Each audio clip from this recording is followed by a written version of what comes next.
स्वामी समर्थ. नमस्कार मित्रांनो, स्वागत आहे तुमचं माझ्या YouTube चॅनेलवरती. आजचा दिवस तुम्हाला सुखाचा, आनंदाचा आणि समाधानाचा जावो ही स्वामींच्या चरणी प्रार्थना. तर आता सुरू आहे तो श्रावण महिना. हा श्रावण महिना 13 ऑगस्ट पासून सुरू झाला आहे, जो की त्याचा शेवट 11 सप्टेंबरला होणार आहे. हा महिना जो आहे तो अत्यंत प्रिय आणि भगवान शिवशंकरांना समर्पित असतो. या महिन्यामध्ये जे काही आपण भगवान शिवांच्या उपासना आणि व्रत उपासना करू त्या भगवान शिवांपर्यंत लगेच पोहोचतात आणि आपल्या मनोकामना पूर्ती ह्या होत असतात अशी मान्यता आहे. भगवान शिवांचा वास या महिन्यामध्ये पृथ्वी तलावर असतो, त्यामुळं या महिन्यामध्ये केलेली शिव उपासनेची फलप्राप्ती ही शीघ्र होत असते. आता व्रत आणि पूजेसोबतच शास्त्रामध्ये, पुराणामध्ये महादेवांच्या उपासनेसाठी, आपल्या मनोकामना पूर्तीसाठी, काही भगवान शिवशंकरांना प्रसन्न करण्यासाठी, त्यांची कृपादृष्टी मिळवण्यासाठी काही उपाय सुद्धा दिले आहेत. तर त्यापैकीच एक उपाय जो आहे तो आपण या व्हिडिओमध्ये पाहणार आहोत. आता श्रावण महिना आहे म्हटल्यानंतर श्रावण महिन्यामध्ये प्रत्येक दिवसाला विशिष्ट असं महत्त्व असतं. तर या श्रावण महिन्यामध्ये सोमवार जितका महत्त्वाचा असतो, शनिवारही तितकाच महत्त्वाचा असतो. तसंच या महिन्यामध्ये येणारी जी एकादशी आहे ती देखील अत्यंत विशेष असं महत्त्व असलेलीच असणार आहे. हा जो उपाय आपण या व्हिडिओमध्ये पाहणार आहोत तो शिवपुराण कथाकार माननीय प्रदीप मिश्रा यांनी सांगितलेला आहे.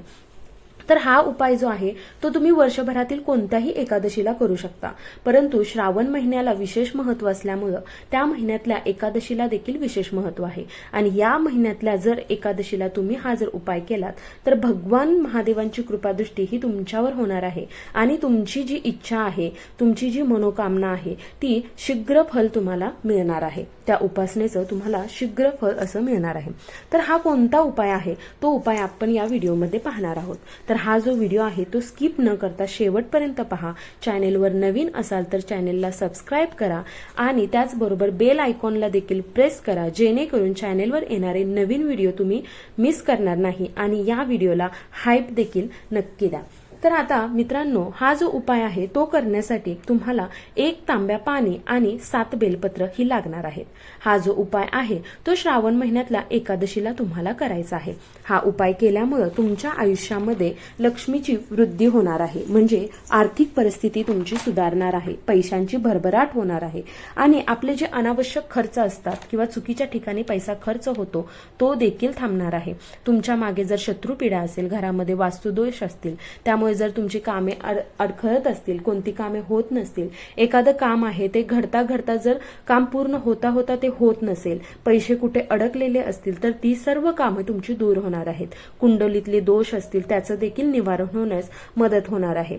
आणि हा उपाय जो आहे तो लक्ष्मी वृद्धीसाठी म्हणजे पैशांच्या बाबतीत आर्थिक सुधारणेसाठी तर खूपच प्रभावी असा हा उपाय आहे. तर हा उपाय जो आहे तो आपल्याला एकादशीच्या दिवशी करायचा आहे. तर एकादशीच्या दिवशी आपल्याला काय करायचं आहे तर 1 तांब्या पाणी घ्यायचं आहे. त्या पाण्यामध्ये आपल्याला थोडंसं गंगाजल मिक्स करायचं आहे. जर आपल्याकडे गंगाजल उपलब्ध नसेल तरीही चालेल, पण आपल्याला 1 तांब्या पाणी आणि त्या पाण्याच्या तांब्यामध्ये 7 बेलपत्र घेऊन आपल्याला ते पाण्याचा जो तांब्या आहे तो घेऊन मंदिरात जायचा आहे. आता हा उपाय जो आहे तो मंदिरातच का करायचा, का तर आपल्या घरामध्ये देखील शिवपिंड असते, परंतु आपल्या घरामध्ये शिवपिंड असते पण नंदी महाराज नसतात. आता नंदी महाराज जे असतात ते जे आहेत ते शिवमंदिरातच असतात आणि असं कोणतंही शिवमंदिर नाही की जिथे नंदी महाराज नाहीत, कारण भगवान शिवांच्या प्रिय अशा गणांपैकी सगळ्यात प्रिय गण जे असतील ते म्हणजे नंदी महाराज.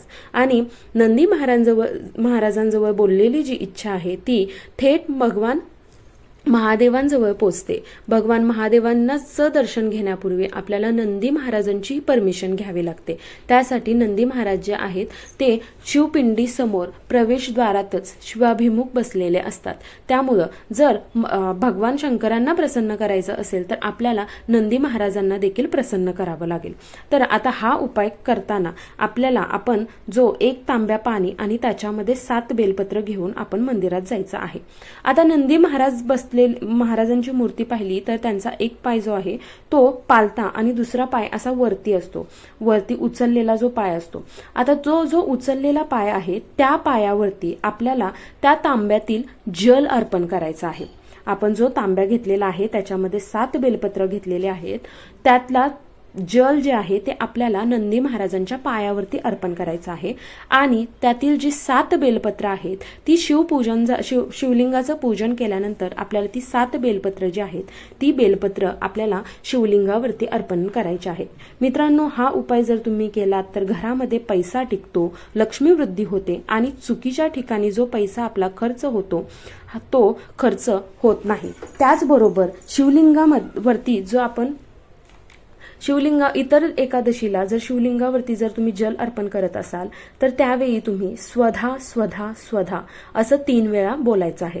तर हा उपाय जो आहे तो तुम्ही इतर कोणत्याही एकादशीला करू शकता, परंतु या श्रावण महिन्याच्या एकादशीला तुम्ही 1 तांब्यामध्ये जल घेऊन हा 7 बेलपत्रांचा उपाय नक्की करा, जेणेकरून तुमची आर्थिक परिस्थिती ही सुधारेल. आता प्रदीप मिश्रांचे जे काही उपाय आहेत ते उपाय केल्यानं बहुतांश लोकांना हा अनुभव आलेला आहे.